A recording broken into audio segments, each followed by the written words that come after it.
We have two, just on the other side of this rock, there's two outfalls, the Morro Bay Power Plant and the Morro Bay Wastewater Treatment Plant. Two outfalls coming out, and we're using both of them to dump sewage, plain and simple. And we dump it raw. And what you see there is very similar to what I used to swim in Venice Beach. I mean, that was the whole problem until a lifeguard died, and then they made the Clean Water Act. You can turn your sewage into methane, which we can. It's the most natural thing to do, because, and capture the methane. And capture the methane, that's the key. That's an example of scrap fuel. Or if you can process the sewage in a way that doesn't release any methane.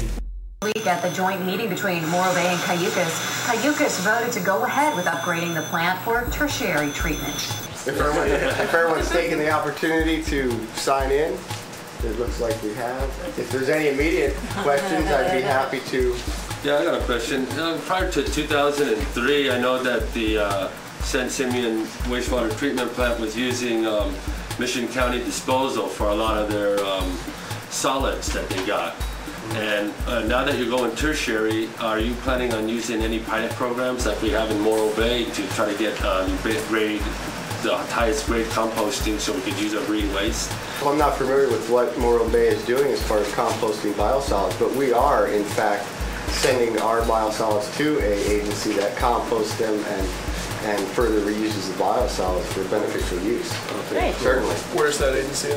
It's San Joaquin Composting. Cool, so we're going to have maybe a pilot program. You can expand that pilot program for Morro Bay. It's definitely something that our chapter's concerned about is plants or projects that rely on, trucking materials out of county, and the more we can do to reduce the need for that.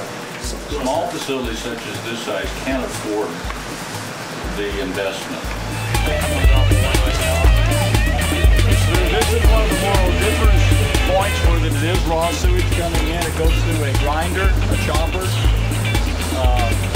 It's normally kept closed for safety reasons. The chopper chunks material up, shreds it, pulls and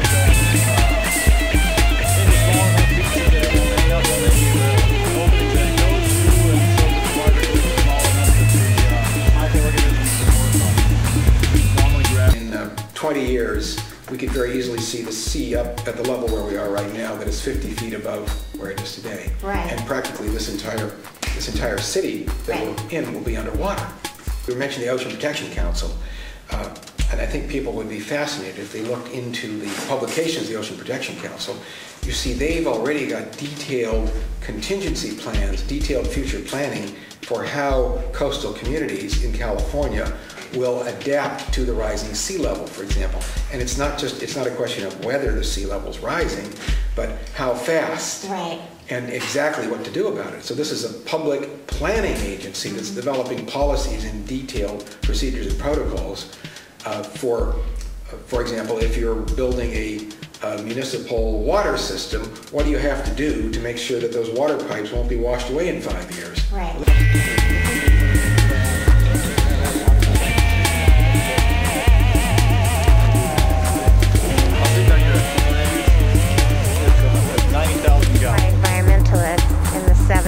Led to the Clean Water Act in the state of California,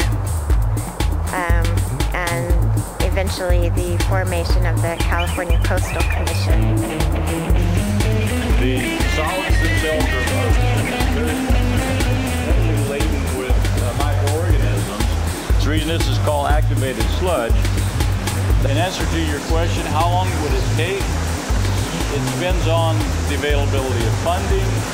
But if the money was there within 6 months. Do you think that turbidity?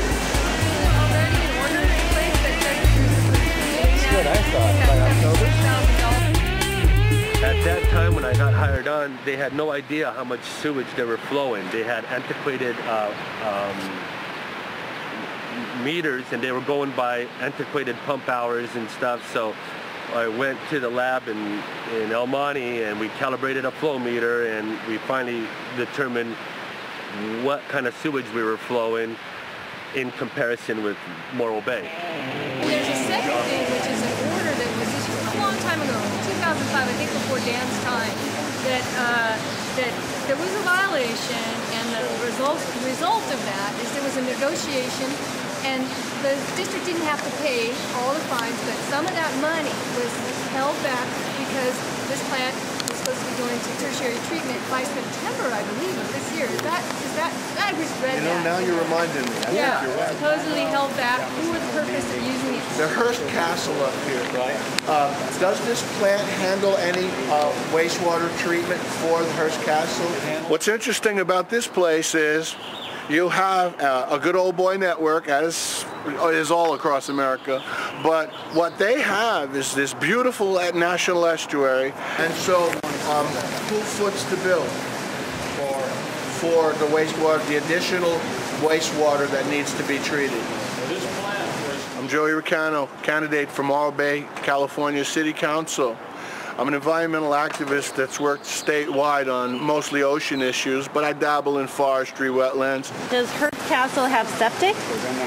Or how do they treat their own waste, do you know? I'm not sure. The castle has septic. We have contact information that they can contact the Hearst. Earl Moon is my contact person. I'll be, happy to provide phone. Moon, like the moon, Earl Moon? The Ocean Protection Council came into being in 2004 through the leadership of Governor Schwarzenegger.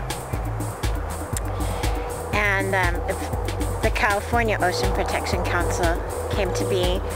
Pacific coast of the United States now has the 3 states that are on the ocean cooperating in a joint effort to mitigate the effects of the global climate change. We're ready to roll as far as like making the EPA also make an affirmative finding to what the reclamator puts out in terms of data. We've sent them information and basically has chosen to ignore the information provided by AES at this time. This is a wonderful thing because it eliminates the need for wasting water in cities and communities across the nation. No more need for wasting water into a wastewater treatment collection system, commonly known as a sewer system. To get rid of eminent domain would be a dream for the developers, because right now state agencies like Caltrans are using their power to steal land from poor people. And sometimes you have good city councils, very rarely granted, but so, wait, let me finish. But sometimes what they do is they use eminent domain to take the property away from the people who stole it and give it back to the poor people. And so this is also developer sponsored, the whole eminent domain, anti-eminent domain initiative that's on the ballot. It has nothing to do with that. See, so they don't want the eminent domain because it's a tool that can be used against them.